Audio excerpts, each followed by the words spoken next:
Bien, nous allons commencer. Euh, ce webinaire, nous l'avons construit, Élodie Primo et moi. En fait, ce que nous allons voir ensemble dans l'heure qui vient, c'est d'une part rappeler l'importance de ce qu'on appelle l'onboarding, c'est-à-dire l'embarquement, l'entrée en relation entre l'entreprise d'une part et son nouveau client ou bien son nouveau collaborateur. Et on voudrait montrer que les deux, l'onboarding client et collaborateur, peuvent s'inspirer mutuellement, certes avec des différences que l'on pointera aussi, et que tout cela débouche sur un plan d'action très pratique, notamment dans le domaine de la formation et des portails de formation, des learning portals, dont Moss Maidon Site, que représente Elodie Pribaud, est un des leaders européens. Alors, puisqu'on y est, Elodie, je te laisse le soin de te présenter. Merci Michel, bonjour à tous. Je suis la fondatrice et la directrice de Moss Maidon Site. Nous sommes un éditeur suisse, hein, comme tu l'as dit, de Smart Learning Portals, donc les portails de formation intelligents. Je voulais juste rappeler rapidement ce que l'acronyme SMART représente dans notre contexte. Le S pour spécifique à une population, une thématique, un métier.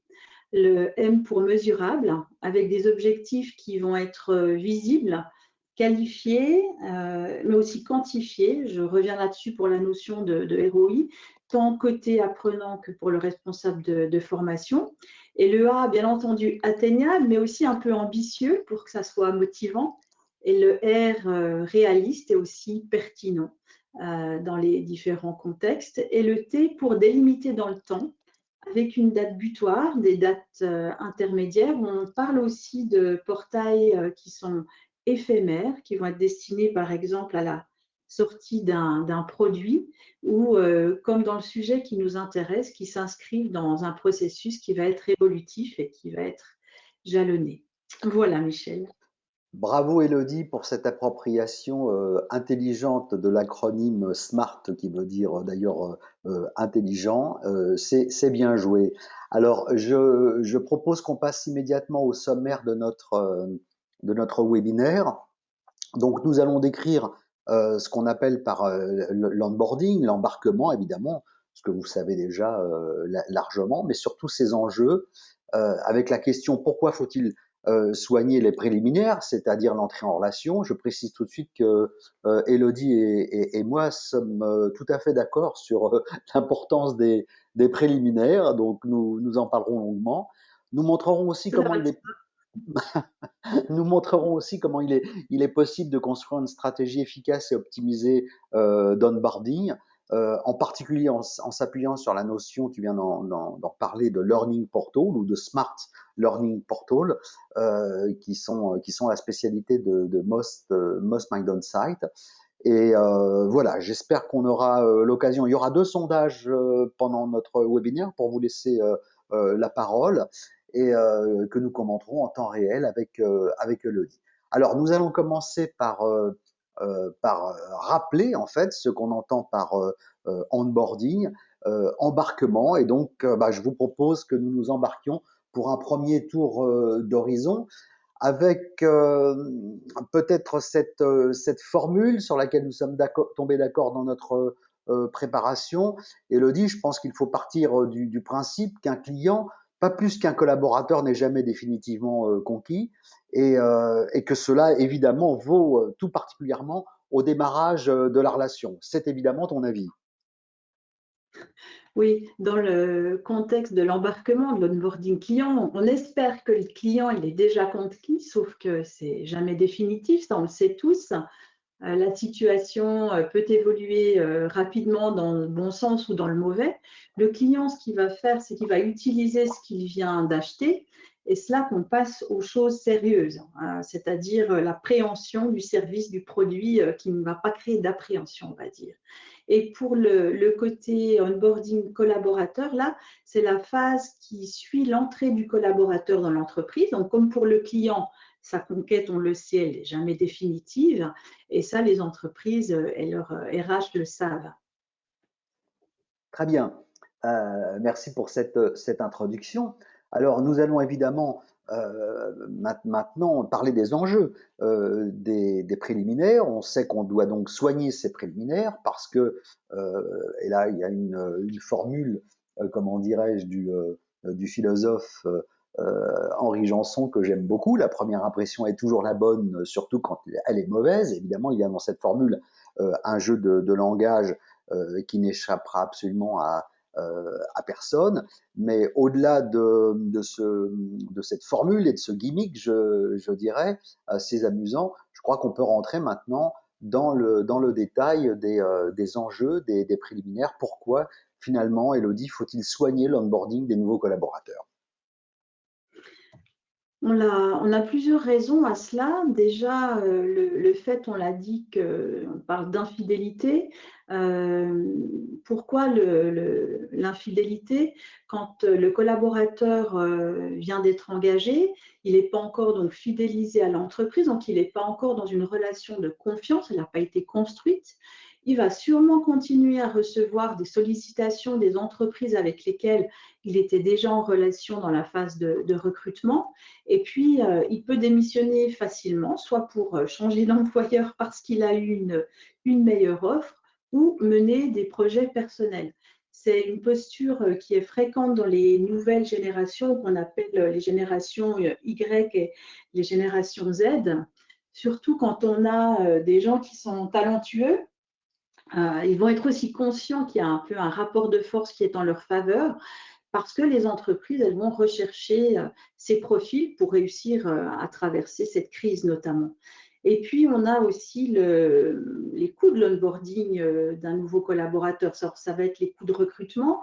On a passé des annonces, on sait toute la partie communication qu'on va faire, notamment sur les réseaux, mais aussi autour de nous, un chasseur de tête qui va être amené par son mandat à trouver la perle rare.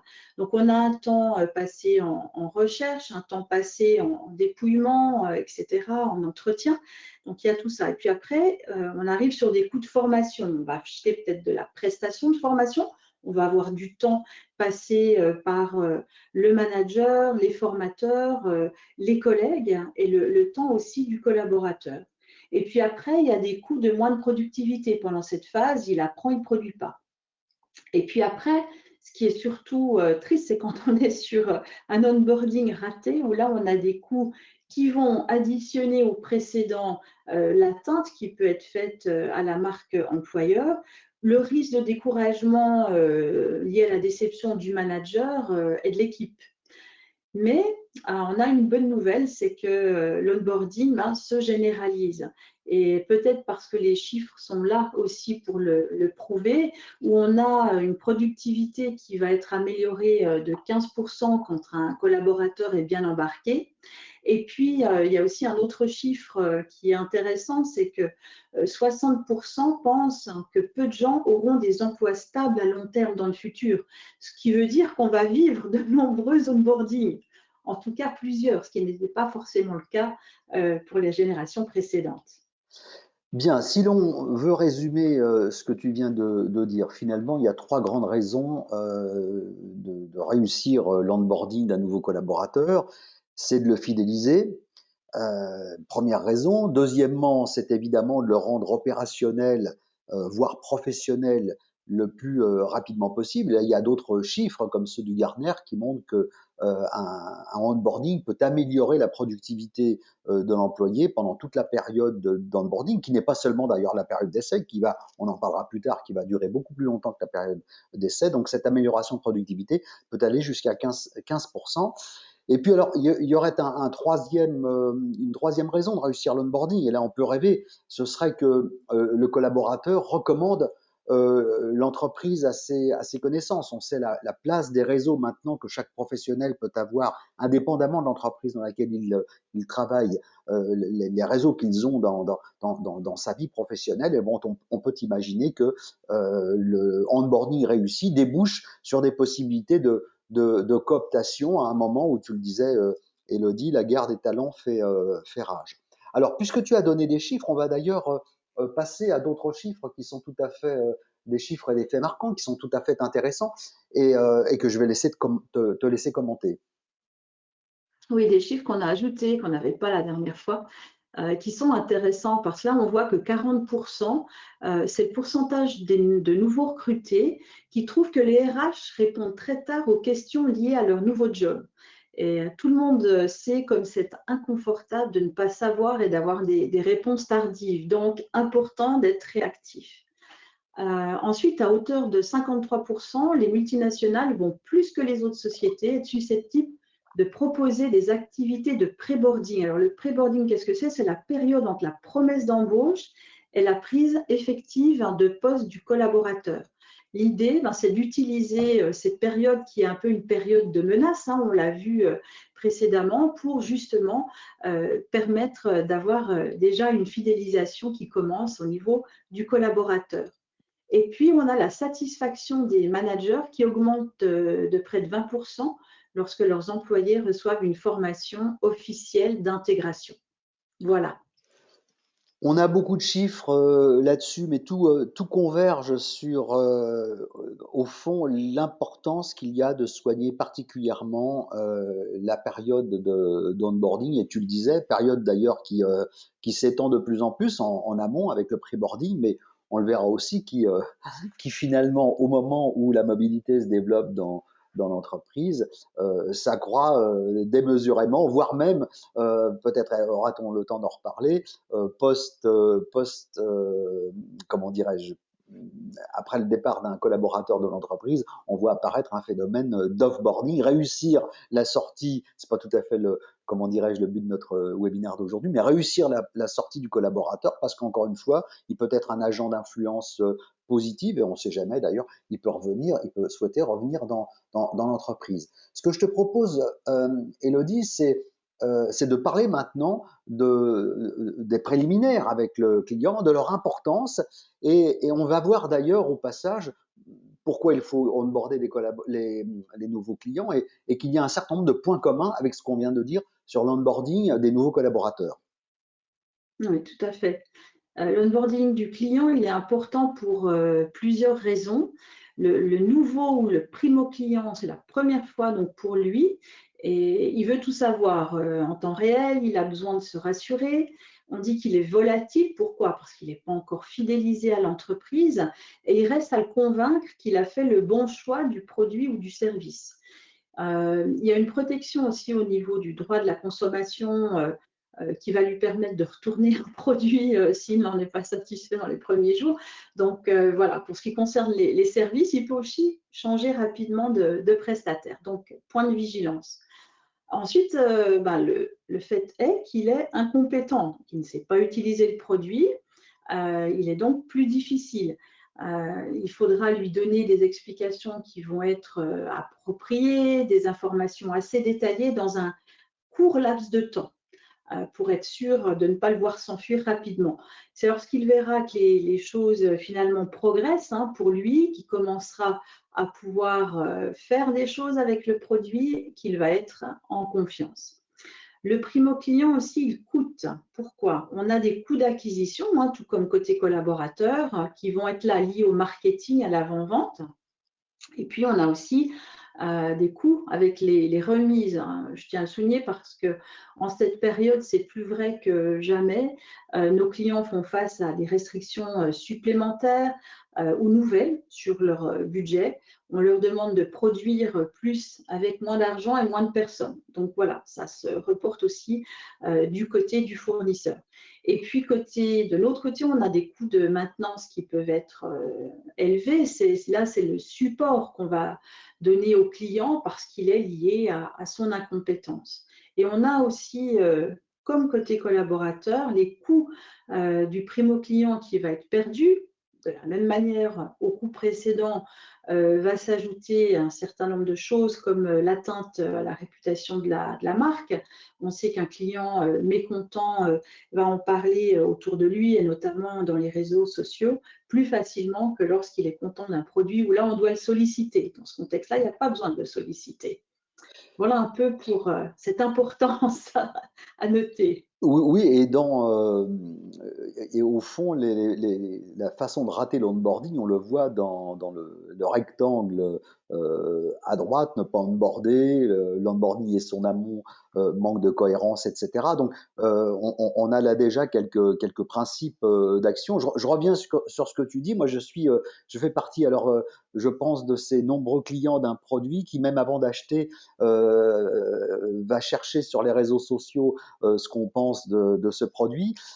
Et en général, d'ailleurs, alors est-ce que c'est un petit démon personnel, mais je m'inspire surtout des clients qui sont mécontents pour juger si je dois acheter le produit ou pas. Donc, ce que tu viens de dire sur les réseaux sociaux et sur le coût du primo client perdu est effectivement très important, Elodie. Alors, si je voulais résumer, comme précédemment pour le collaborateur, les trois grandes raisons de réussir le onboarding, eh bien, on voit qu'il y a une lecture synoptique. Hein, de même façon qu'on disait qu'il fallait fidéliser comment dirais-je, le collaborateur, eh bien, il faut fidéliser le client. On a dit précédemment qu'il s'agissait d'augmenter la productivité le plus rapidement possible du collaborateur en période d'essai ou en période de onboarding. Et bien là, c'est pareil. Il s'agit d'augmenter les revenus qui sont réalisés avec le client parce que ça va sans dire que une fois que le client sait utiliser le produit, eh bien, il peut acheter d'autres produits de la marque. Sa fidélisation le pousse finalement à augmenter les revenus de la marque et augmenter aussi les marges puisque tous les coûts initiaux disparaissent et dans les nouveaux achats et bien les nouvelles acquisitions, on a des marges qui sont supplémentaires. Donc, je pense que là, on a une lecture synoptique des deux, et cette lecture synoptique, on va pouvoir la poursuivre avec ce nouveau tableau, Elodie, qui sont les objectifs de l'onboarding. À gauche, le client et à droite, le collaborateur, avec, comme on le voit, beaucoup d'enjeux et de problématiques qui sont en commun, mais aussi quelques différences. Je te laisse le commenter. Oui, tu as raison, Michel. La majorité des objectifs sont communs. En allant plus dans les détails, on va découvrir les spécificités qui sont liées à l'une à l'autre des cibles. Dans la phase de découverte de l'entreprise, hein, côté client ou collaborateur, là, c'est un accompagnement dont on parle, c'est prendre par la main pour guider, pour rassurer. Pour le client, on va lui faciliter la prise en main des produits et des services. Et côté collaborateur, c'est plus largement la prise de poste qui va, elle, englober des connaissances et des compétences qui sont plus nombreuses. Donc, on voit là qu'il y a une partie aussi sur cette notion de produit où on peut tout à fait avoir des formations qu'on va pouvoir mutualiser entre le collaborateur et le client. Après, pour les axes d'amélioration, il est tout aussi important d'avoir du feedback côté client que côté collaborateur parce que ça va nous permettre d'améliorer les dispositifs et les ressources qui sont en place. Après, en ce qui concerne la marque, là, c'est plus une question de notoriété quand on parle du marché. Et pour l'interne, c'est la culture, c'est je dirais, la marque employeur qu'on va développer. Je voulais aussi souligner la nécessité d'informer et de former, mais aussi de communiquer donc dans les deux sens, d'avoir cette possibilité de donner son avis, de pouvoir échanger, c'est super important de mettre ça en place. Et puis, si on revient sur la notion d'objectif, c'est important de bien sûr gagner du temps pour la montée en compétences, tant côté client, où là, on va plus parler d'efficacité opérationnelle que de productivité, mais la productivité, il en parlera dans son entreprise, hein, c'est sa productivité dans son entreprise, mais pour nous, ça sera l'efficacité opérationnelle quand il s'agit de notre client. Et pour le collaborateur, on est bien dans cette phase où on se dit on va réduire le temps de formation pour qu'il soit productif, donc améliorer la formation pour augmenter sa productivité. Et puis enfin, on fait partie d'une communauté donc, dont on a besoin pour pouvoir échanger et donc progresser. Et l'objectif ultime, c'est de réduire les départs d'un côté comme de l'autre et de faire monter le Net Promoter Score, le NPS, concernant notamment l'intention de recommandation. Alors, on a 3 catégories. On a les promoteurs, si la note, si on acquiert une note qui va de 9 à 10, c'est les gens qui vont parler de nous en bien, qui vont nous permettre aussi eh bien d'avoir de nouveaux clients en perspective, ou tout simplement dans le cadre d'une recherche de pouvoir gagner du temps en ayant une personne ressource dans le réseau qui va venir plus spontanément. Après, on a les passifs, hein, si la note va de 7 à 8. Et puis après, on a les détracteurs dont on parlait avant.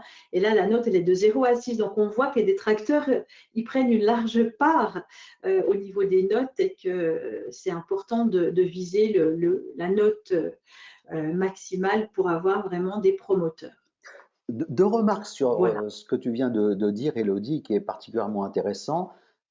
Déjà sur le NPS, donc qui est un indicateur, le Net Promoter Score. Donc c'est un indicateur qu'on pratique assez fréquemment, tous autant que nous sommes. C'est-à-dire, on répond à la question est-ce que vous recommanderiez ce produit à une de vos relations. Donc ça pourrait être évidemment pour le collaborateur est-ce que vous recommanderiez cette entreprise à l'un de vos proches ou de vos relations.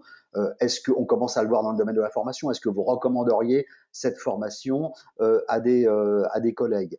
Et donc, on voit bien là qu'il y a une espèce de convergence entre la notion de client et la notion de RH, de collaborateur, et que finalement l'entreprise progressivement a tendance à considérer ses collaborateurs comme des clients auxquels il faut apporter le plus grand soin, mais réciproquement aussi ses clients comme des gens avec lesquels elle doit nouer un lien plus approfondi, comme ce qui existe entre elles, l'entreprise et le collaborateur. Donc il y a une convergence qui est tout à fait intéressante et qui débouche d'ailleurs, et on ne va pas épiloguer longtemps là-dessus, qui débouche sur la notion d'employee first, à savoir, dans certaines entreprises, on considère que l'employé est devenu tellement important, y compris par rapport au client, qu'il faut le soigner en priorité, dans la mesure où cet employé, une fois heureux, eh bien, aura forcément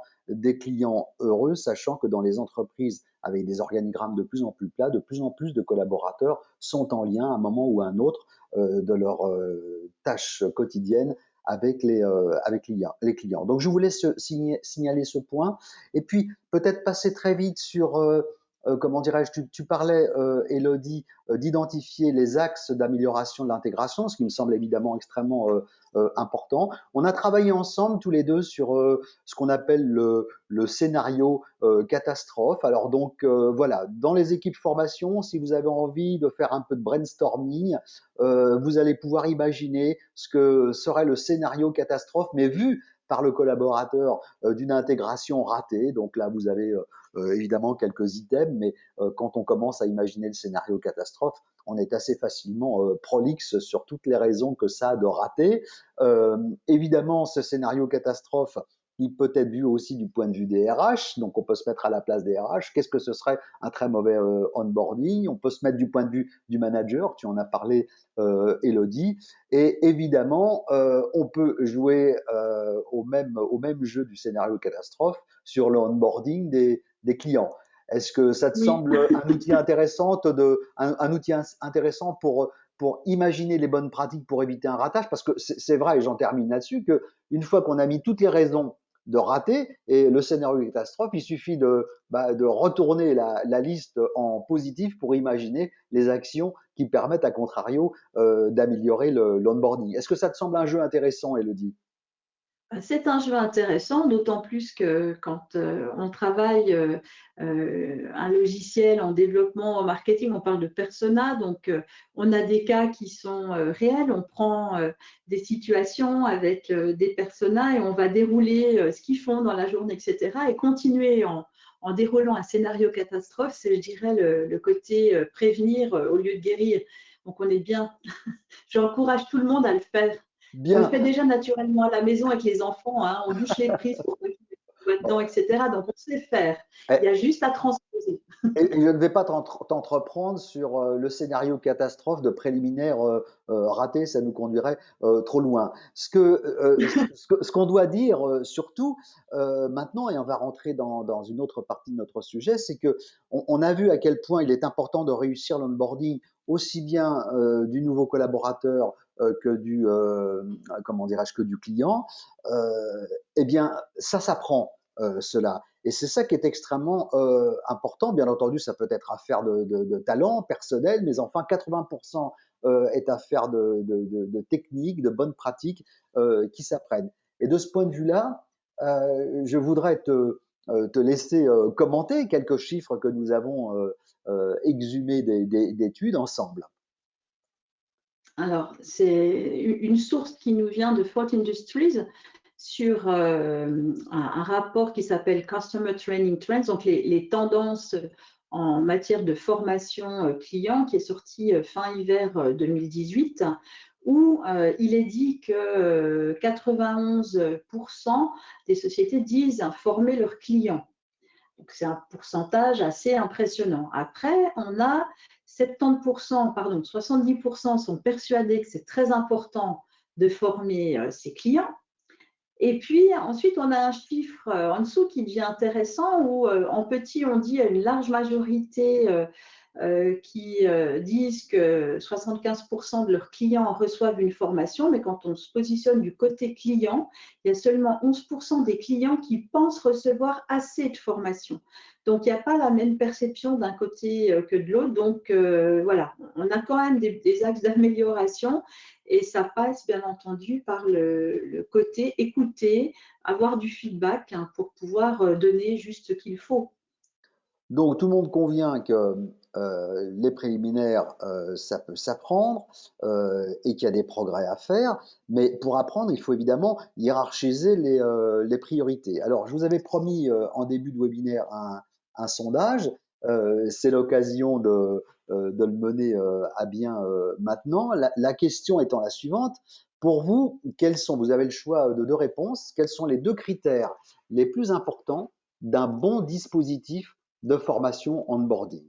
Donc vous avez le choix entre 5 critères. Il débute le plus tôt possible, il est gamifié, il est articulé. Gamifié, ça veut dire qu'il met en jeu les ressorts du jeu. Il est articulé dans le temps, il est social et collaboratif. Enfin, il reflète la culture et les valeurs de l'entreprise. Voilà, vous avez deux réponses possibles. Le sondage est en cours. Je vois qu'il y a déjà pas mal de votants. On le clôturera dans une dizaine de secondes.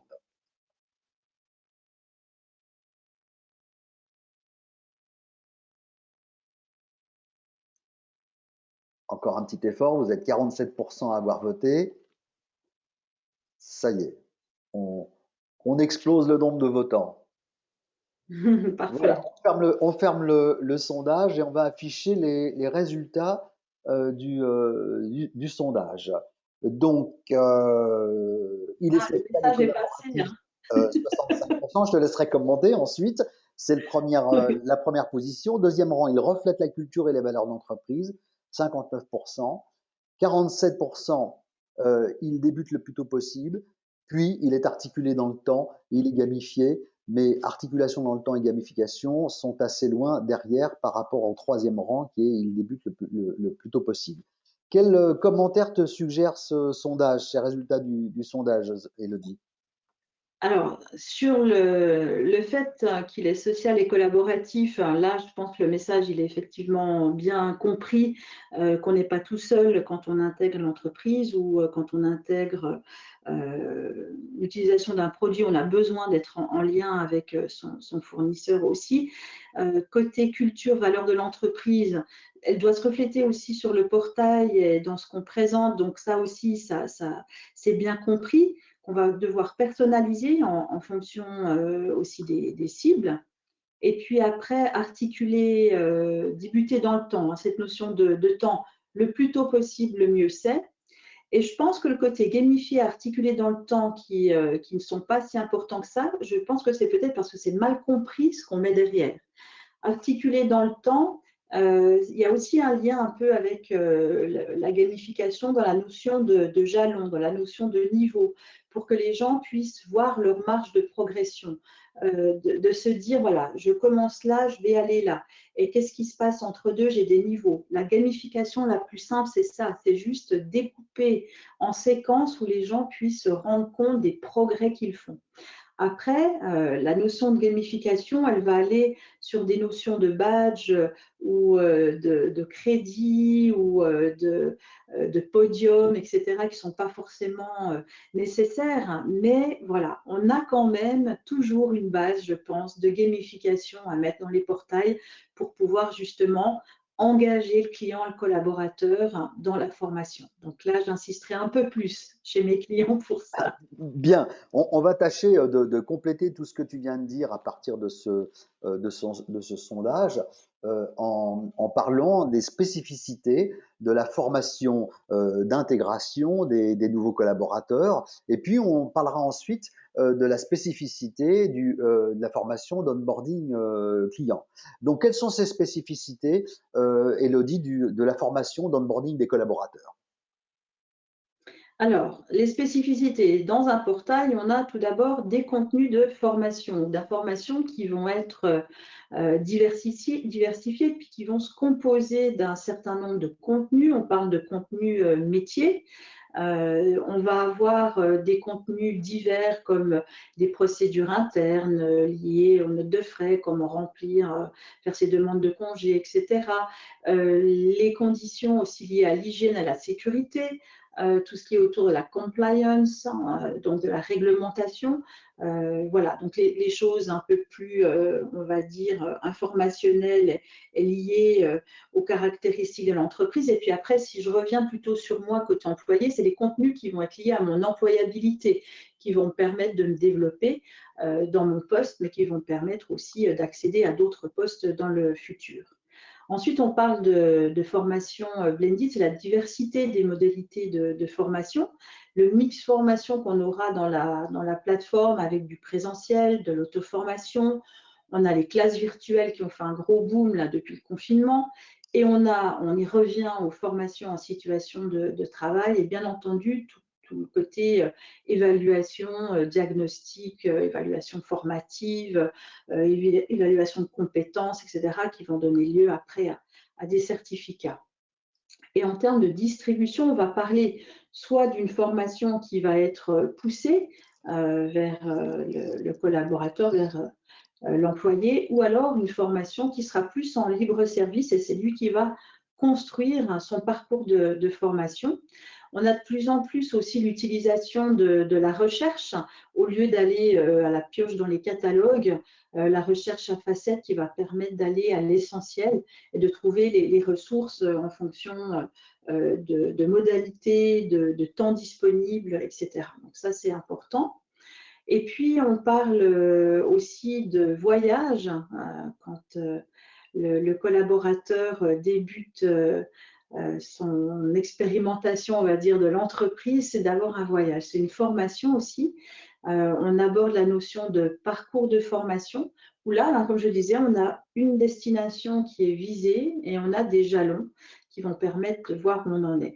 La formation, elle est aussi continue parce que le portail d'onboarding, il va vivre, il va être séquencé, on va voir des nouvelles choses arriver sur le portail et petit à petit, ben, on va garder des choses qui vont s'intégrer derrière. Donc, voilà, il y a des manières différentes de le faire vivre dans le temps et de le faire se fondre avec un autre portail par la suite. Ce que je voulais dire aussi, c'est que cette formation, elle va être monitorée assez fortement, notamment par le manager qui doit pouvoir suivre ce qui se passe, mais aussi par le service de formation, les RH.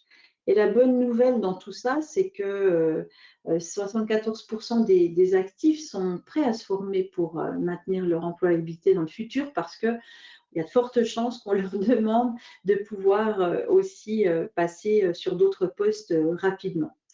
Et si on revient sur le côté dimension sociale, hein, qui a bien été comprise avant, elle soutient notamment la performance du dispositif d'onboarding. Je trouve que c'est important d'y penser. Et puis d'ailleurs, je voulais ajouter que depuis le confinement, on a Teams qui devient des outils incontournables dans cette catégorie de communication et de dimension sociale.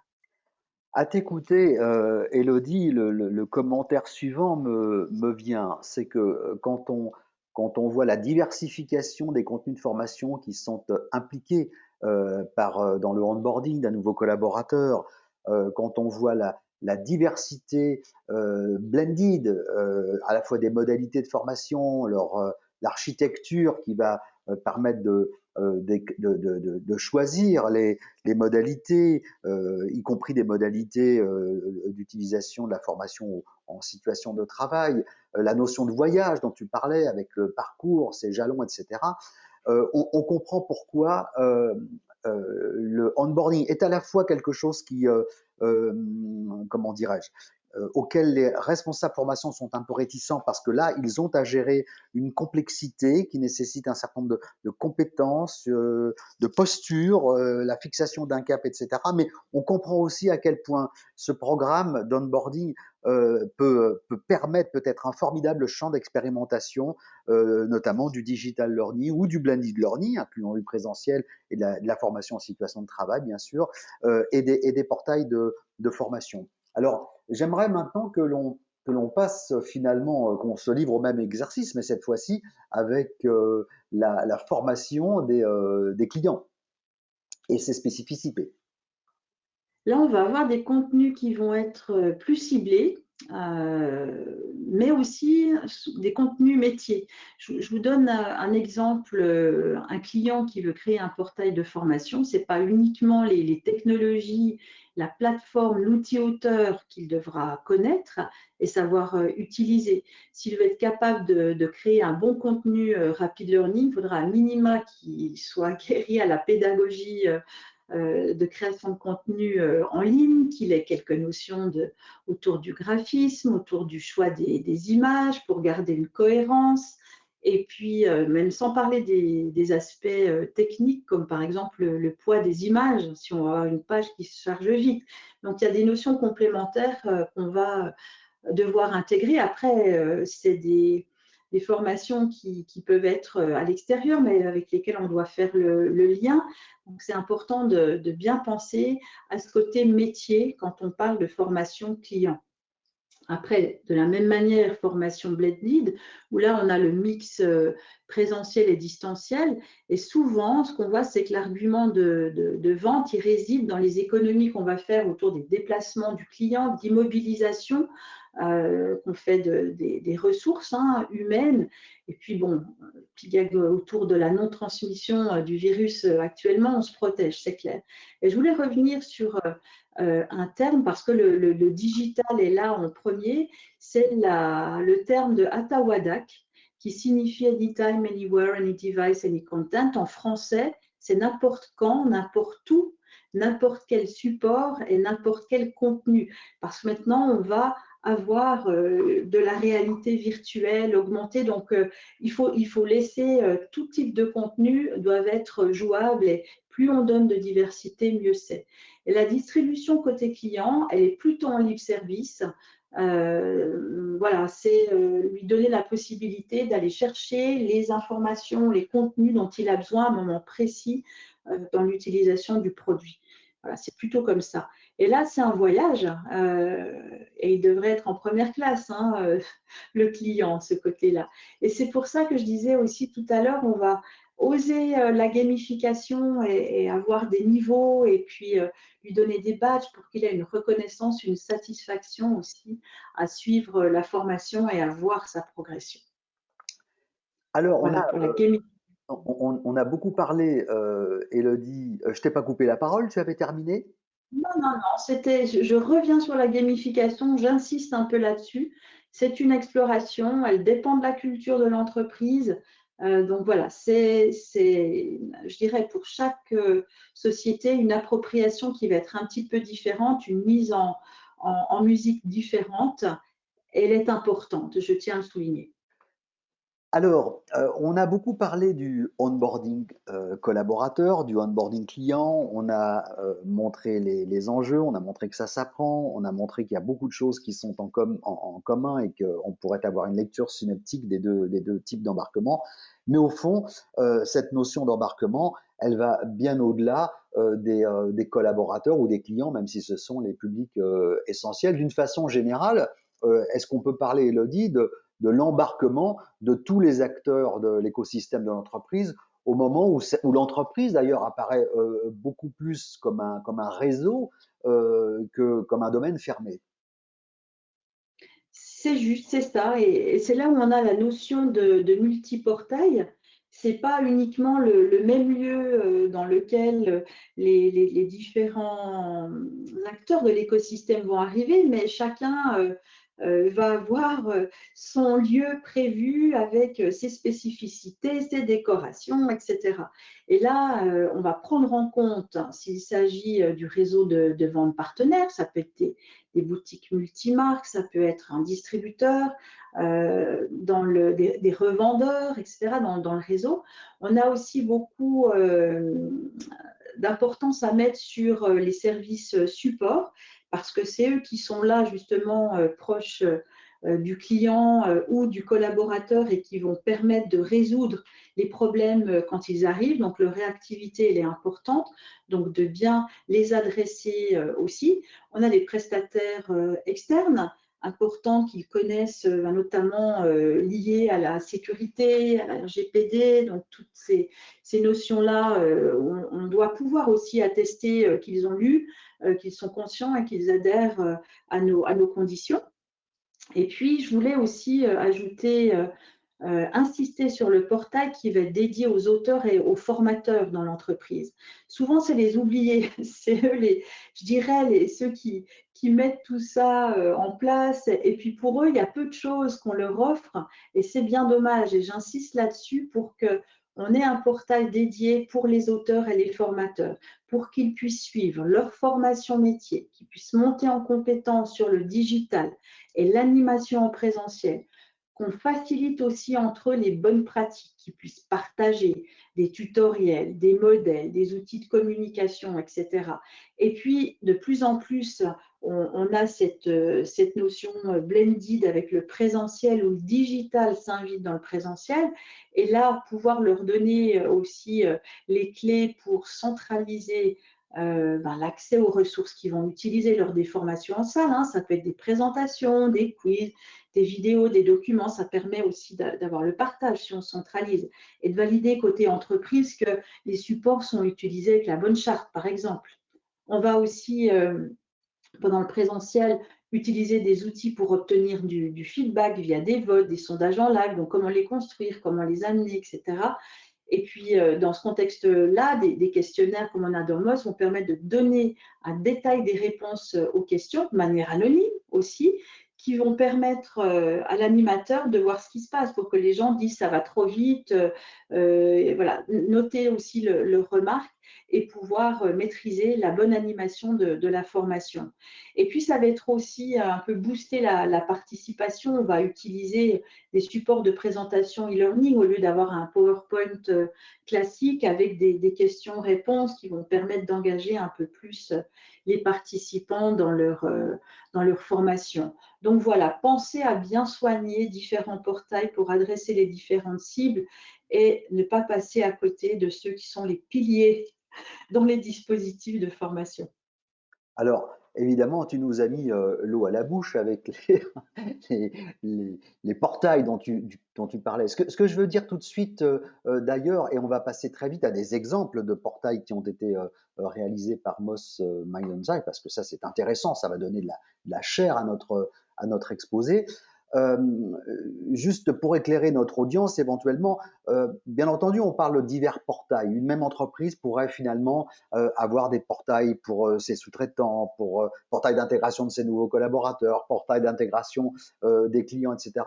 Mais au fond, ce qu'il faut bien comprendre, c'est que tous ces portails sont générés par la même plateforme Learning Management System et que finalement, comme les bases de données, notamment les bases de contenu, sont Mhm. potentiellement inscrites dans la plateforme et non pas dans chacun des portails. Chacun des portails va pouvoir offrir une vue sur une partie des contenus. Donc on voit là qu'il y a une possibilité à la fois d'avoir des contenus spécifiques par portail, mais aussi et par domaine, mais aussi la possibilité, bien entendu, de mutualiser une partie des contenus.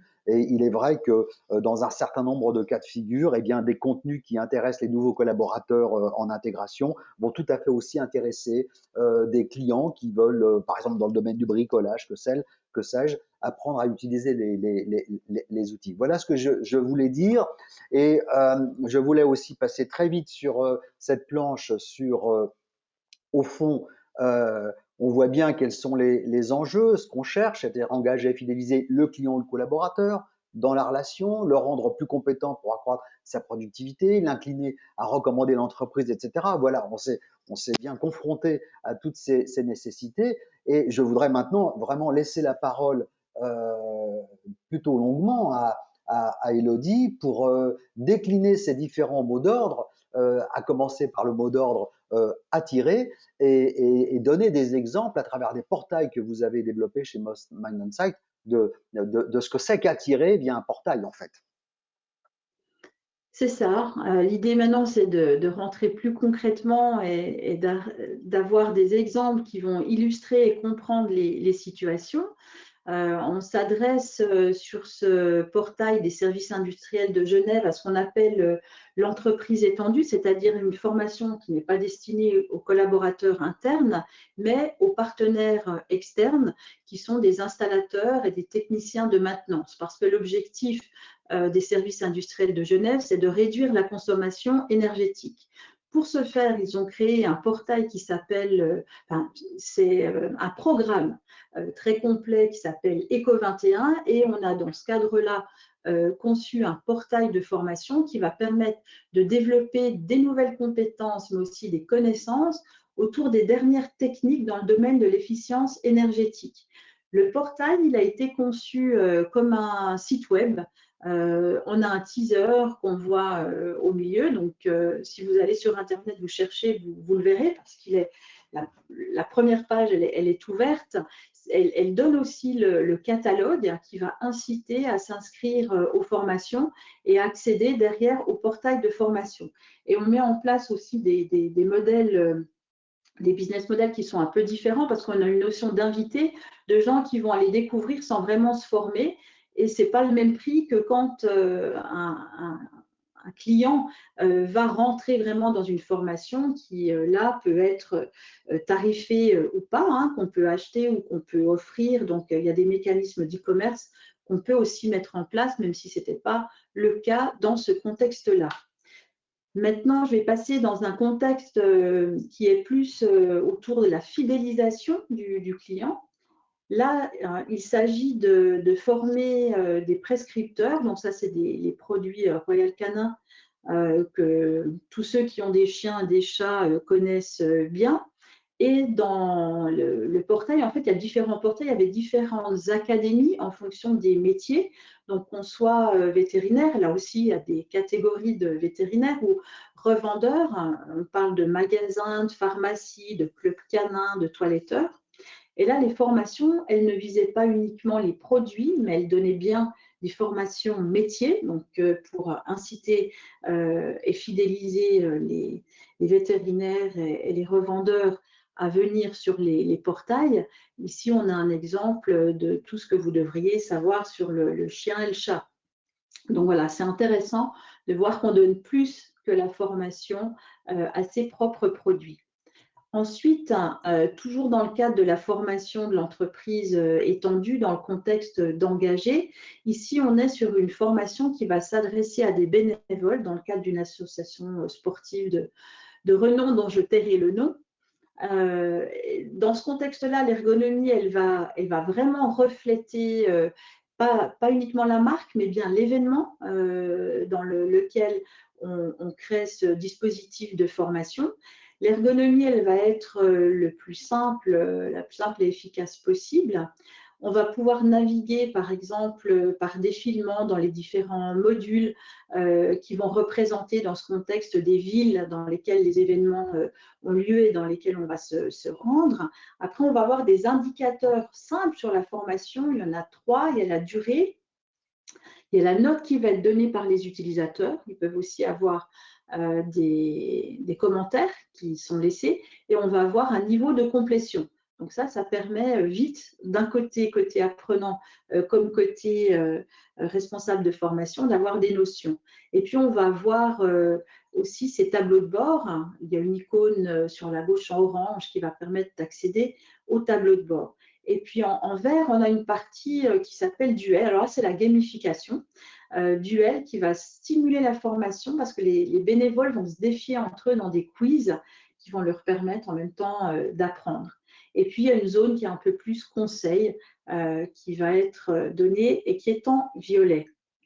Voilà, les repères visuels. Si on va sur le slide suivant, là, on voit, on a une notion de progression qui s'affiche et qui permet de voir un peu comment se déroule le portail. Après, quand on est dans la notion de développer, là, je vais prendre un exemple qui est plus personnel à Moss, c'est le Moss Center. On a fait ce portail pour donner accès à des guides, à des tutoriels, il y a des démos, une base de connaissances. L'idée, c'est que le client puisse l'utiliser lorsqu'il est en train d'utiliser la plateforme, travailler sur la plateforme. Il y a de l'aide contextuelle dans l'outil, mais c'est important de pouvoir aussi aller sur ce portail, rechercher, poser des questions, etc. Mais c'est aussi accéder à la communauté, on l'a dit, communauté de pairs. Donc, il y a un lien vers l'autre plateforme qui est l'autre portail, qui est le Moz Community, qui va permettre d'accéder soit en présentiel ou en virtuel à des clubs utilisateurs, des notions aussi de forums, de blogs. L'idée qu'on a, c'est aussi d'éveiller l'intérêt sur des nouvelles ressources parce que si on fait un clic sur un portail, on revient 10 minutes après, on ne voit pas tout à fait la même chose. Et puis de donner des petits incentives comme par exemple éveiller la curiosité avec la question du jour ou donner des trucs et des astuces autour de l'utilisation de l'outil, c'est aussi important et c'est bien utilisé dans les différents portails. Merci, Et puis je Elodie. voulais montrer, Oui, pardon. oui, Peut-être dis-moi. tu avais terminé peut-être sur cette partie développée. Oui, et on Et, peut passer. et Tu justement, voulais. je voulais en parler parce que, et là c'est l'analyste qui prend la parole, je te prie de m'en excuser. Euh, je trouve que vous avez chez Moss Mind Insight développé une stratégie produit très intéressante. On vient de voir finalement que le onboarding collaborateur s'appuie sur un certain nombre de principes, mais au-delà de design, de modalités pédagogiques, etc., qui peuvent valoir pour la plupart des secteurs, même si dans chaque secteur, il va y avoir des spécificités. Et donc, vous avez développé ce qu'on appelle les Smart Learning Portals, tu en parlais tout à l'heure dans ton introduction. Ce sont des portails qui sont clés en main, avec différents niveaux d'ailleurs de prestations qui peuvent être accrochés à chacun des packages, différents types de packages, mais il y a aussi, indépendamment des secteurs d'activité comme la banque, l'aéronautique, etc., il y a un Smart Learning Portal qui a été spécifiquement développé, c'est une sorte de template en quelque sorte, pour l'onboarding des collaborateurs. Et ça, je trouve que c'est une démarche extrêmement intéressante dont je voudrais effectivement que tu nous touches un mot. Alors pour la petite histoire, on avait commencé en faisant du sur-mesure et on avait développé un outil, l'éditeur d'interface pour créer les portails qui nous permettaient d'aller plus vite, etc. Et ça allait bien tant qu'on avait une clientèle essentiellement francophone. Puis après, quand on a eu très vite en Suisse des grandes sociétés internationales où là, on avait plutôt des anglophones câblés un petit peu différemment et qui là disaient, oui, non, mais moi, partir d'une page blanche, ça ne me va pas. Hein. Qu'est-ce que vous avez comme modèle? Qu'est-ce que vous avez de choses pré-packagées, etc. Donc, on est venu à l'inverse des autres qui essayent de plus pouvoir personnaliser, nous, on est venu de la personnalisation du sur-mesure vers le modèle de pré-packagé. Effectivement, en onboarding, ce n'est pas évident de partir de la page blanche, il n'y a pas forcément besoin. Donc l'idée, c'est qu'on développe des modèles qui vont permettre d'aller plus vite et puis qui donnent aussi des idées, des exemples et qu'on va pouvoir remanier. Ici, on a illustré par exemple sur les deux premières images un circuit qui représente 4 catégories. On va avoir l'intégration organisationnelle, fonctionnelle, sociale, culturelle. Puis après, on a une partie qui est feedback avec 4 quiz, mon premier jour, ma première semaine, mon premier mois, mes 3 premiers mois. Et on a d'autres services qui sont en lien vers une présentation de l'entreprise, avec les communications, etc. Et puis, le réseau, c'est aussi le lien vers l'application réseau social de l'entreprise. On voit de plus en plus Teams qui nous est demandé et les ressources qui vont être tous les docs utiles, les documents utiles pour la personne. Et c'est aussi intéressant d'intégrer un glossaire dans l'entreprise. Souvent, il y a un jargon et on met beaucoup de temps autour des acronymes, etc. Donc, c'est important pour se sentir bien. C'est ce qu'on fait aussi avec nos clients d'ailleurs quand on démarre un projet. On fait un glossaire pour que nos deux terminologies soient en phase et qu'on cause la même langue. Voilà.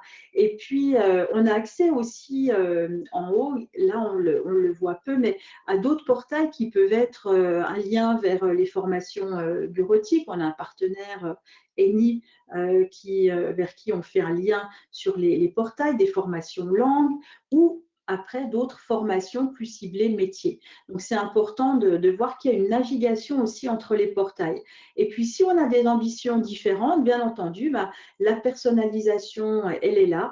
On adapte tant au niveau couleur que sur la partie fonctionnelle, budget, etc. Mais on est toujours ouvert au sur-mesure.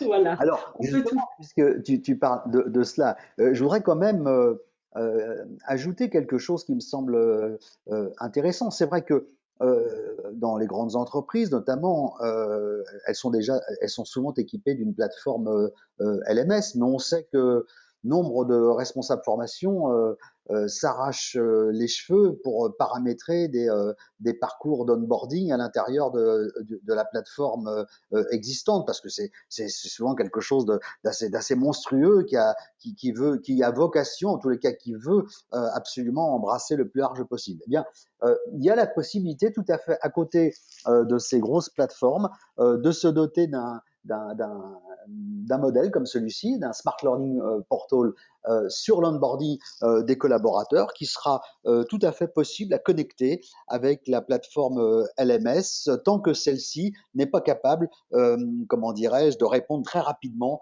aux demandes de l'entreprise vis-à-vis de la formation sur le onboarding des collaborateurs. Voilà, je voulais ajouter ça parce que effectivement, les responsables formation sont plus amenés maintenant à manager un écosystème digital de formation que d'avoir une seule plateforme. Il est temps, c'est Elodie. d'autant plus vrai, Michel, si Oui, je peux ajouter oui, ça, que la plupart des plateformes vont être orientées talent plutôt à l'interne et que côté entreprise étendue, c'est là où des portails où on peut déployer rapidement sur des notions d'onboarding vis-à-vis d'un nouveau produit ou de nouvelles cibles prend tout son sens et on peut aussi concaténer, renvoyer les données, mais pas forcément uniquement dans d'autres plateformes LMS, mais souvent c'est le CRM qu'on nous demande de oui, tout à nourrir. fait. Eh bien, il est temps de conclure. Alors, on conclura sur une phrase que j'aime beaucoup. Le mariage est une longue conversation. Toutes les personnes qui vivent en couple le savent. Ça dure pour autant que que l'on ait une conversation continue. Alors, je ne veux pas dire par là qu'il s'agit de transformer le onboarding collaborateur et le onboarding client en un mariage, bien entendu, mais qu'en tous les cas, la qualité de la relation, ce sera celle de la conversation que vous aurez su maintenir et on voit à quel point cette conversation suppose qu'on apprenne ensemble au démarrage, dès l'intégration, un certain nombre de choses. Je vais te laisser peut-être justement conclure en spécifiant finalement quelques différences, mais presque de principe, entre l'onboarding client et l'onboarding collaborateur, puisque c'est là-dessus on s'est concentré, Elodie. Ce qui est important, c'est de revenir à l'humain. Et dans ce contexte-là, si on regarde ce chiffre de 73%, 73, j'ai de la peine à revenir sur mon français de ma jeunesse, on voit que la technologie ne remplacera jamais l'humain. Et cette part d'humain, elle est encore plus importante dans le côté collaborateur que du côté client. Parce que les interactions avec les personnes dans l'environnement d'intégration d'entreprise, elles vont être encore plus riches, plus nombreuses, plus fréquentes, plus demandées.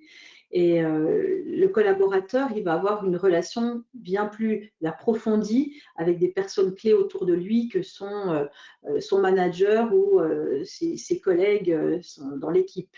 Et puis, côté, si je reprends l'analogie client-collaborateur, elle ne doit pas forcément être poussée plus loin quand on parle de la relation client, même si on dit, tu l'as donné tout à l'heure, employee first, etc., on va faire attention, on ne va pas l'appliquer mécaniquement, je dirais, à une relation collaborateur. Et de même qu'il y a une différence entre la marque employeur et la notoriété de la marque. Donc, il faut quand même garder ces spécificités pour bien comprendre ce qu'on est en train de faire. Et puis, par contre, ce qui est en commun, c'est que cette conversation dont tu parles ici, elle va être alimentée, bien sûr, et notamment par différentes ressources qui constituent la formation. Voilà. Alors, eh ben moi, ce que je propose à notre audience, c'est de poursuivre la collaboration, en tous les cas, la conversation avant une collaboration avec Elodie. Vous voyez qu'elle a plein de choses à dire, ses équipes aussi, que ces choses sont pas seulement des abstractions et des principes, mais ce sont aussi très concrètement des bénéfices pour l'entreprise en matière d'intégration des collaborateurs, d'intégration des clients à travers des portails qu'elle défend très bien. Et c'est normal puisque Elodie ne vient pas de la technique, elle vient de la formation et du marketing. Elle est à l'intersection des deux et assez rapidement s'est rendu compte de ce que la technologie pouvait apporter, mais toujours au service de l'humain comme on vient de le voir. Donc, mille merci Elodie pour avoir participé à notre petite émission.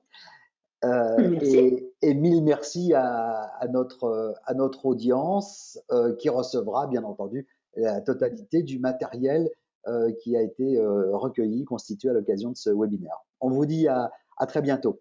Au revoir. À très bientôt et vous recevrez un livre blanc À en bientôt. prime. Au revoir. Au revoir. Merci, bon appétit. Merci de même.